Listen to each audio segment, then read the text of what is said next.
بسم الله الرحمن الرحيم. واعلموا أنما غنمتم من شيء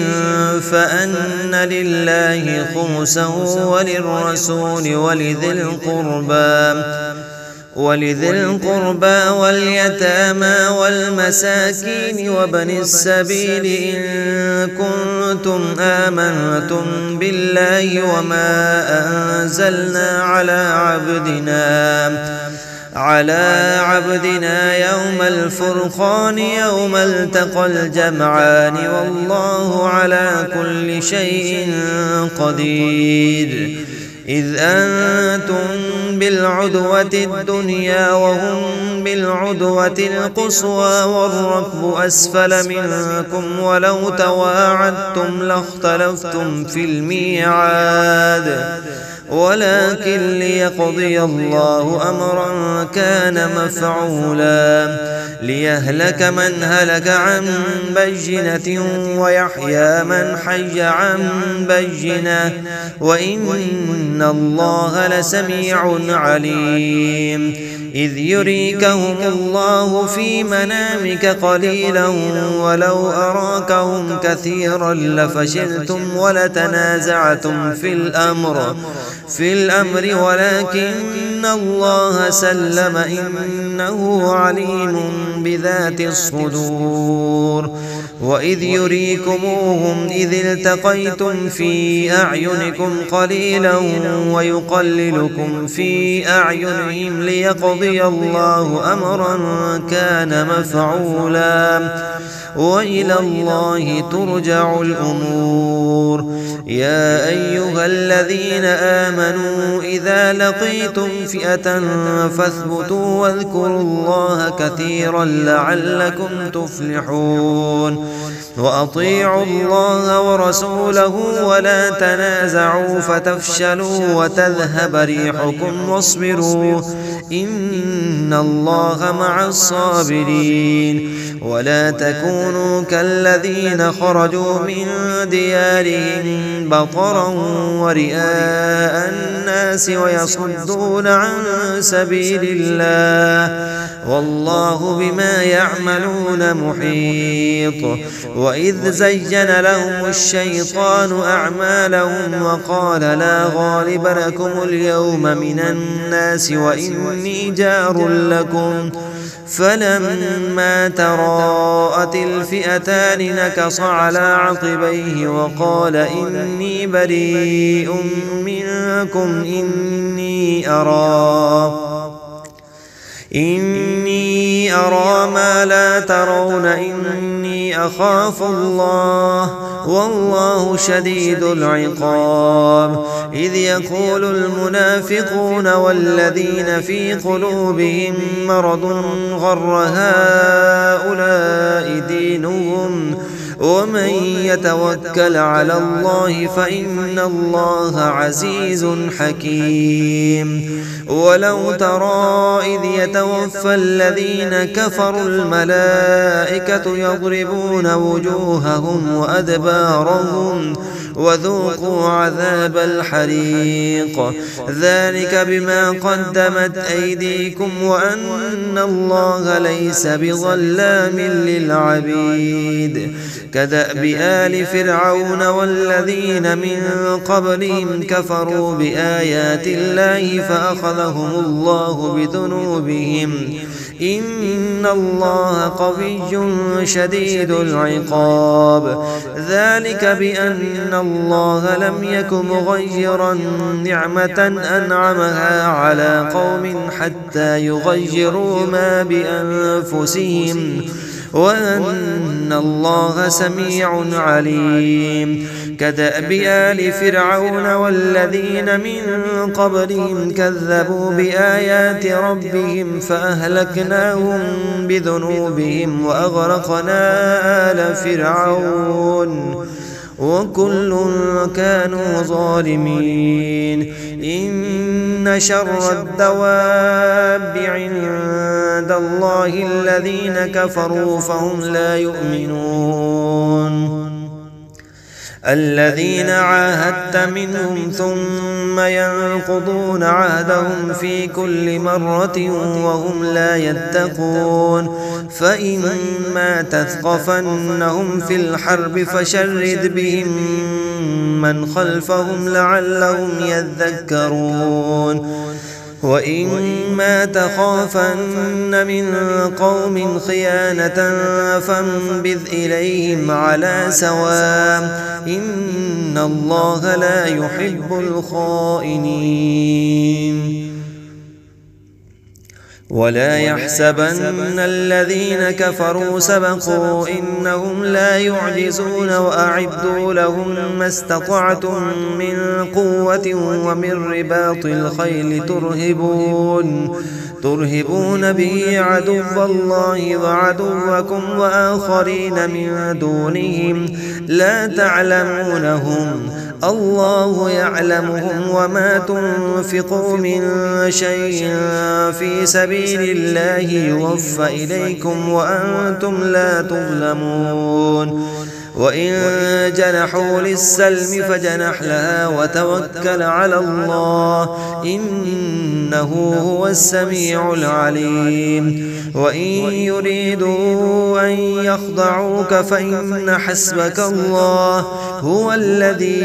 أيدك بنصره وبالمؤمنين وألف بين قلوبهم لو أنفقت ما في الأرض جميعا ما ألفت بين قلوبهم ولكن الله ألف بينهم إنه عزيز حكيم يا أيها النبي حسبك الله ومن اتبعك من المؤمنين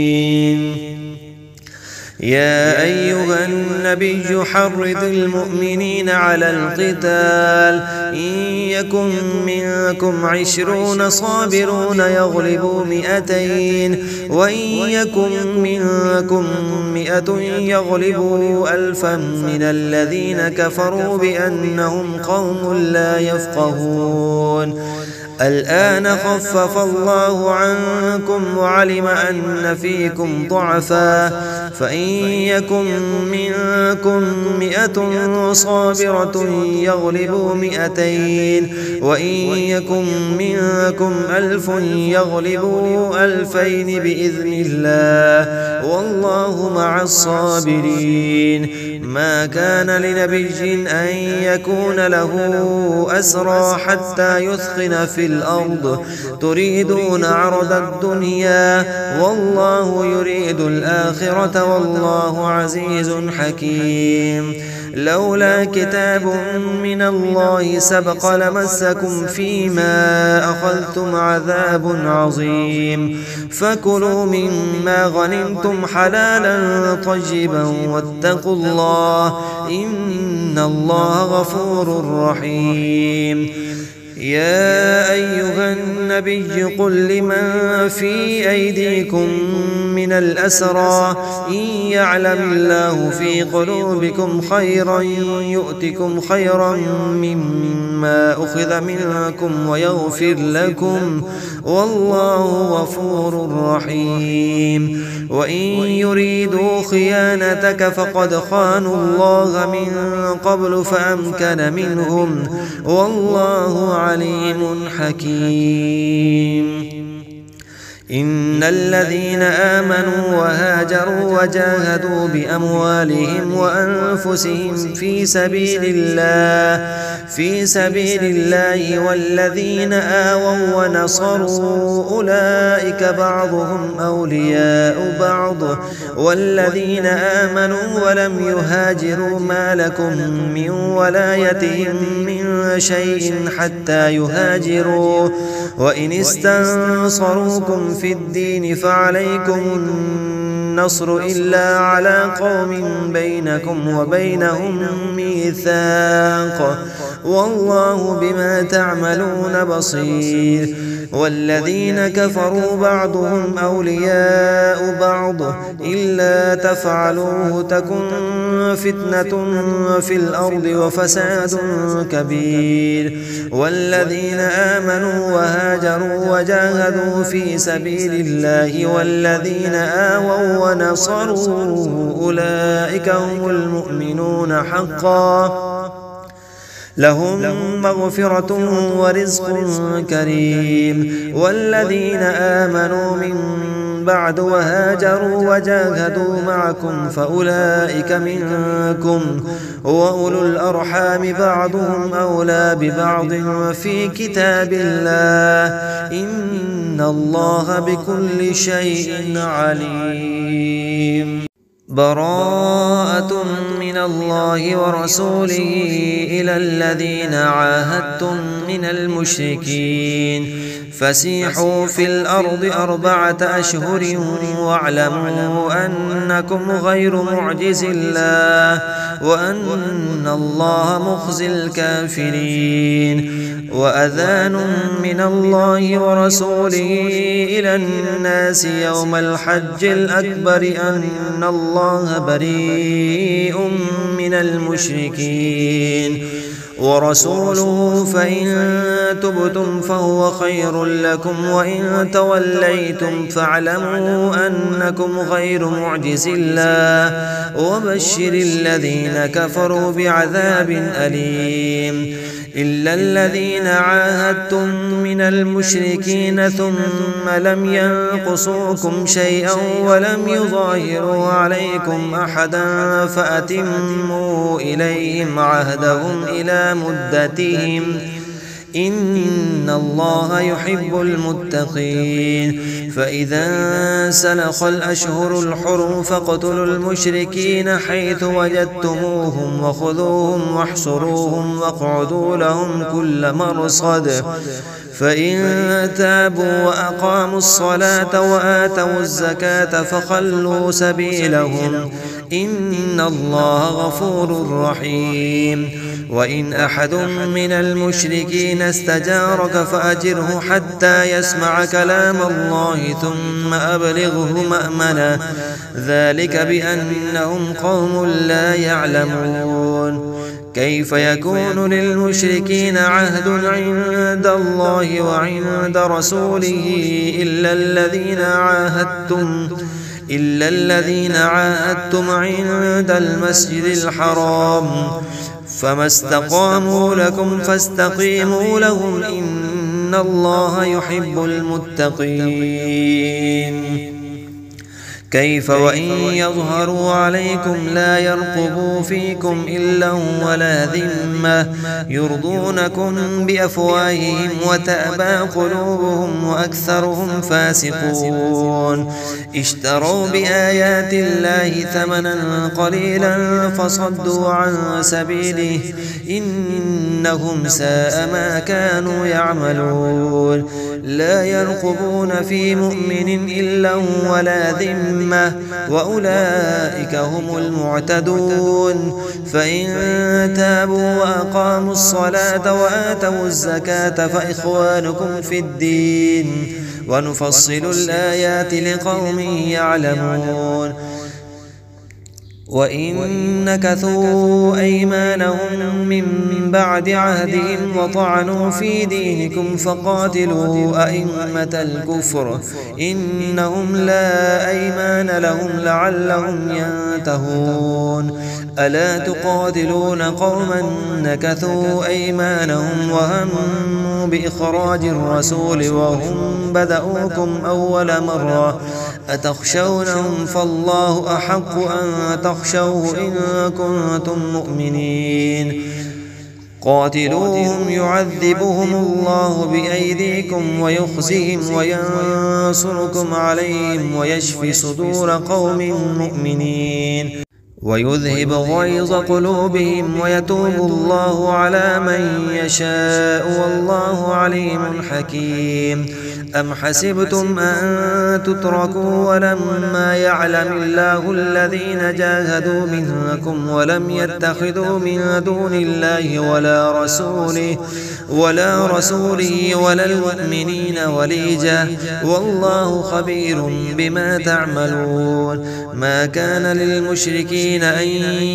يعمروا مساجد الله شاهدين على أنفسهم بالكفر أولئك حبطت أعمالهم وفي النار هم خالدون. إنما يعمر مساجد الله من آمن بالله واليوم الآخر وأقام الصلاة وآتى الزكاة ولم يخش إلا الله فعسى أولئك أن يكونوا من المهتدين. أجعلتم سقاية الحاج وعمارة المسجد الحرام كمن آمن بالله واليوم الآخر وجاهد في سبيل الله لا يستوون عند الله والله لا يهدي القوم الظالمين. الذين آمنوا وهاجروا وجاهدوا في سبيل الله بأموالهم وأنفسهم أعظم درجة عند الله وأولئك هم الفائزون. يبشرهم ربهم برحمة منه ورضوان وجنات لهم فيها نعيم مقيم خالدين فيها أبدا إن الله عنده أجر عظيم. يا أيها الذين آمنوا لا تتخذوا آباءكم وإخوانكم أولياء إن استحبوا الكفر على الإيمان ومن يتولهم منكم فأولئك هم الظالمون. قل إن كان آباؤكم وأبناؤكم وإخوانكم وأزواجكم وعشيرتكم وأموال اقترفتموها وتجارة تخشون كسادها ومساكن ترضونها أحب إليكم من الله ورسوله وجهاد في سبيله فتربصوا حتى يأتي الله بأمره والله لا يهدي القوم الفاسقين. لقد نصركم الله في مواطن كثيرة ويوم حنين إذ أعجبتكم كثرتكم فلم تغن عنكم شيئا وضاقت عليكم الأرض بما رحبت ثم وليتم مدبرين. ثم أنزل الله سكينته على رسوله وعلى المؤمنين وأنزل جنودا لم تروها وعذب الذين كفروا وذلك جزاء الكافرين. ثم يتوب الله من بعد ذلك على من يشاء والله غفور رحيم. يا أيها الذين آمنوا إنما المشركون نجس فلا يقربوا المسجد الحرام بعد عامهم هذا وإن خفتم عيلة فسوف يغنيكم الله من فضله إن شاء إن الله عليم حكيم. قاتلوا الذين لا يؤمنون بالله ولا باليوم الآخر ولا يحرمون ما حرم الله ورسوله ولا يدينون دين الحق من الذين أوتوا الكتاب حتى يعطوا الجزية عن يد وهم صاغرون. وقالت اليهود عزير ابن الله وقالت النصارى المسيح ابن الله ذلك قولهم بأفواههم يضاهئون قول الذين كفروا من قبل قاتلهم الله أنى يؤفكون. اتخذوا أحبارهم ورهبانهم أربابا من دون الله والمسيح ابن مريم وما أمروا إلا ليعبدوا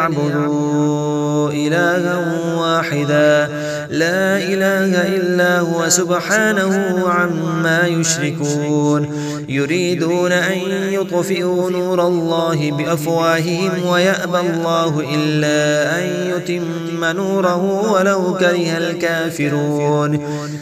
هو الذي أرسل رسوله بالهدى ودين الحق ليظهره على الدين كله ولو كره المشركون. يا أيها الذين آمنوا إن كثيرا من الأحبار والرهبان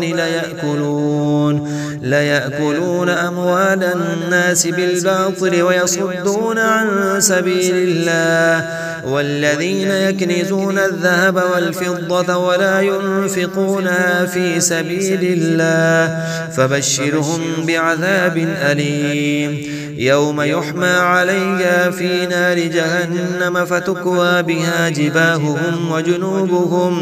وجنوبهم وظهورهم هذا ما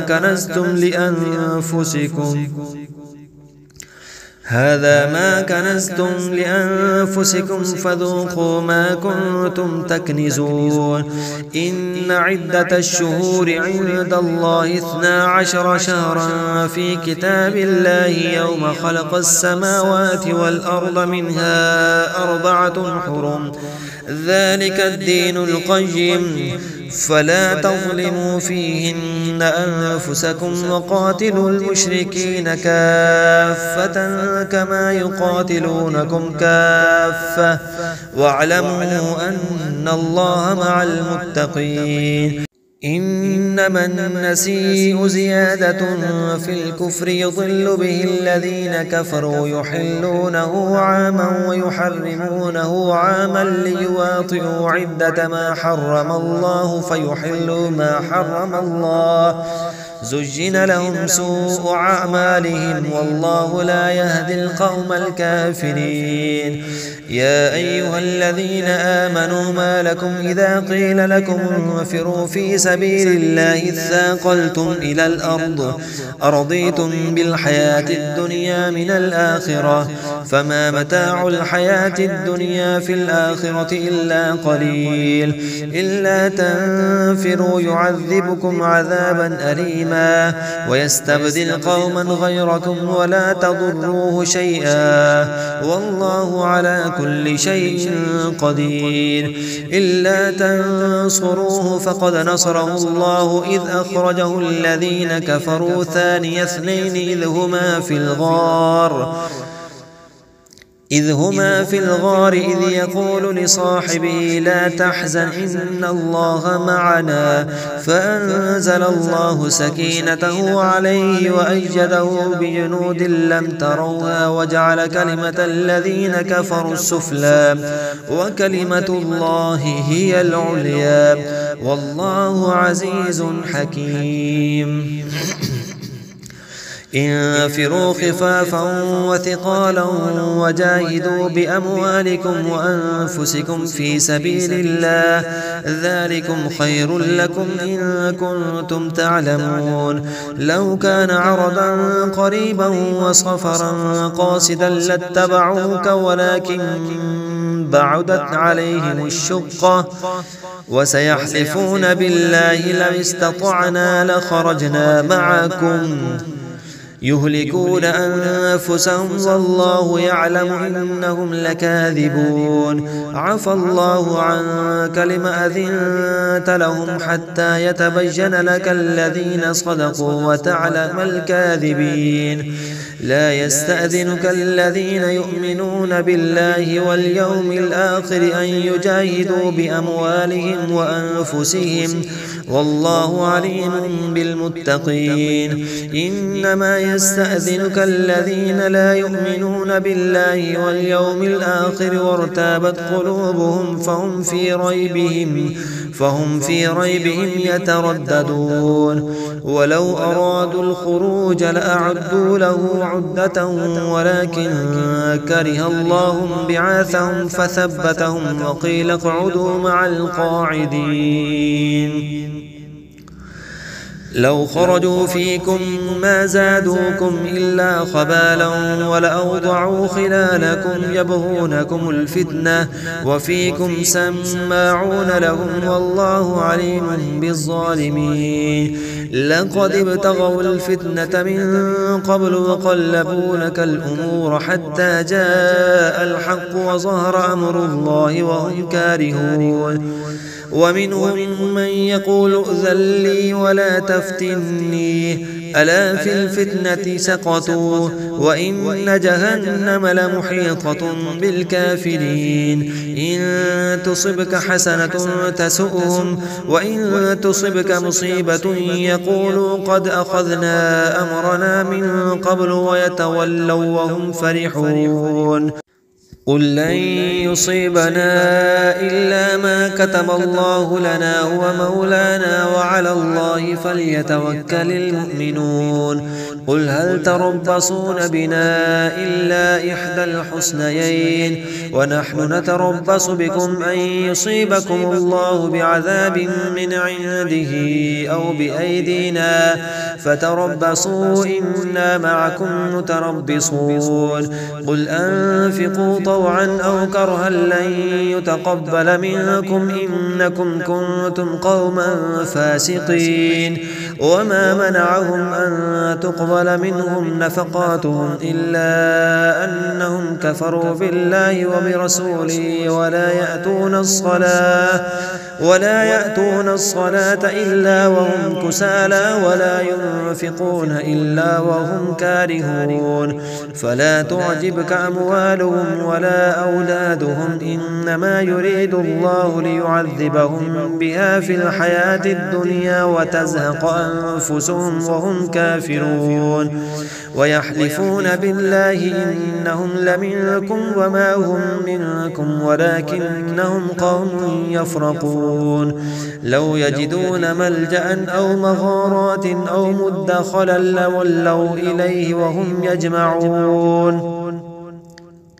ومنهم من يلمزك في الصدقات فإن أعطوا منها رضوا وإن لم يعطوا منها إذا هم يسخطون ولو أنهم رضوا ما آتاهم الله ورسوله وقالوا حسبنا الله سيؤتينا الله من فضله ورسوله إنا إلى الله راغبون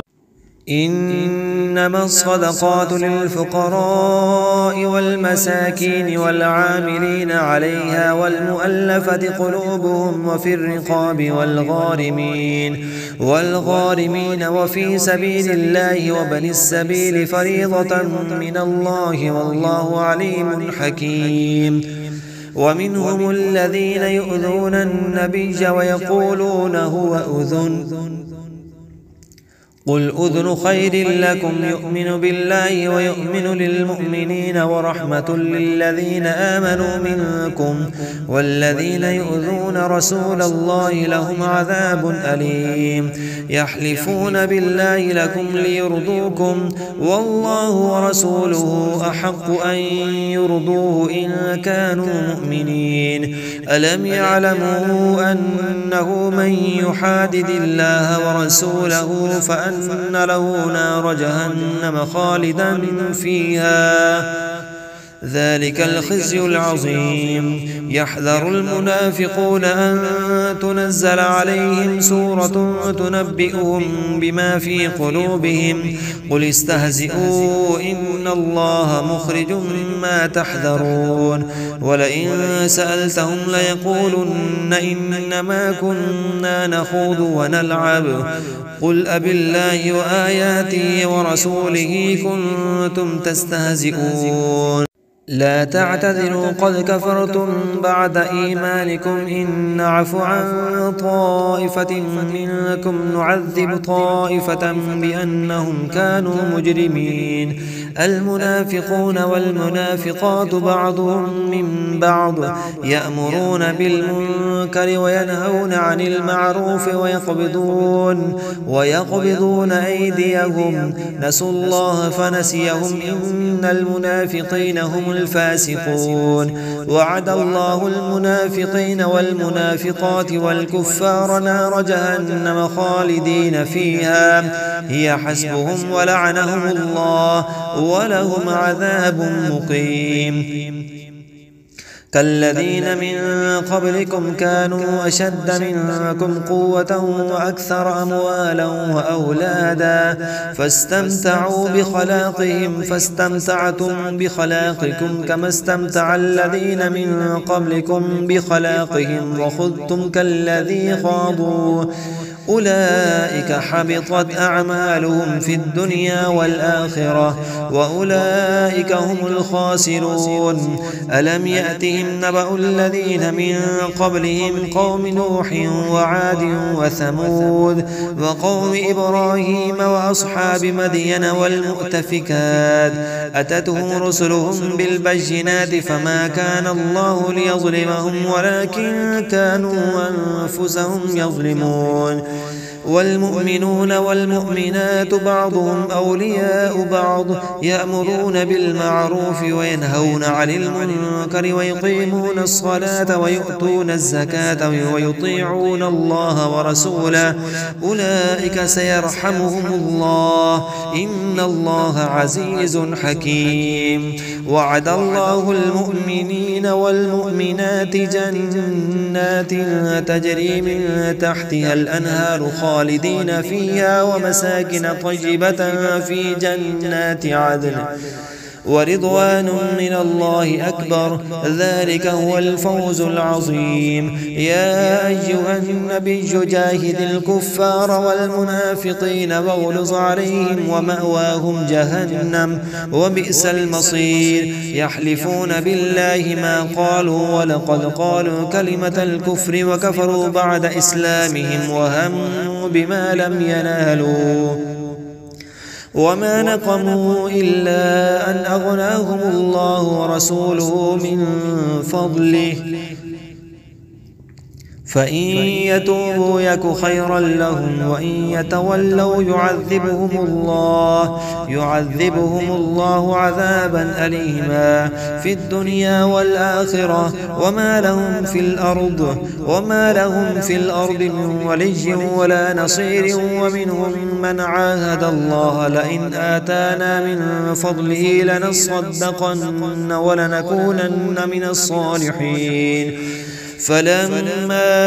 آتاهم من فضله بخلوا به وتولوا وهم معرضون فأعقبهم نفاقا في قلوبهم إلى يوم يلقونه بما أخلفوا الله ما وعدوه وبما كانوا يكذبون. ألم يعلموا أن الله يعلم سرهم ونجواهم وأن الله علام الغيوب. الذين يلمزون المطوعين من المؤمنين في الصدقات والذين لا يجدون إلا جهدهم فيسخرون منهم سخر الله منهم ولهم عذاب أليم. استغفر لهم أو لا تستغفر لهم إن تستغفر لهم 70 مرة فلن يغفر الله لهم ذلك بأنهم كفروا بالله ورسوله والله لا يهدي القوم الفاسقين. فرح المخلفون بمقعدهم خلاف رسول الله وكرهوا أن يجاهدوا بأموالهم وأنفسهم في سبيل الله وقالوا لا تنفروا في الحر قل نار جهنم أشد حرا لو كانوا يفقهون. فليضحكوا قليلا وليبكوا كثيرا جزاء بما كانوا يكسبون. فإن رجعك الله إلى طائفة منهم فاستأذنوك للخروج فقل لن تخرجوا معي أبدا ولن تقاتلوا معي عدوا إنكم رضيتم بالقعود أول مرة فاقعدوا مع الخالفين ولا تصل على أحد منهم مات أبدا ولا تقم على قبره إنهم كفروا بالله ورسوله وماتوا وهم فاسقون. ولا تعجبك أموالهم وأولادهم إنما يريد الله أن يعذبهم بها في الدنيا وتزهق أنفسهم وهم كافرون.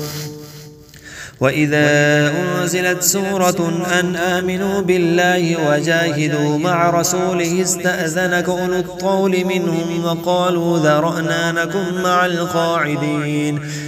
رضوا بأن يكونوا مع الخوالف وطبع على قلوبهم فهم لا يفقهون لكن الرسول والذين آمنوا معه جاهدوا بأموالهم وأنفسهم وأولئك لهم الخيرات وأولئك هم المفلحون أعد الله لهم جنات تجري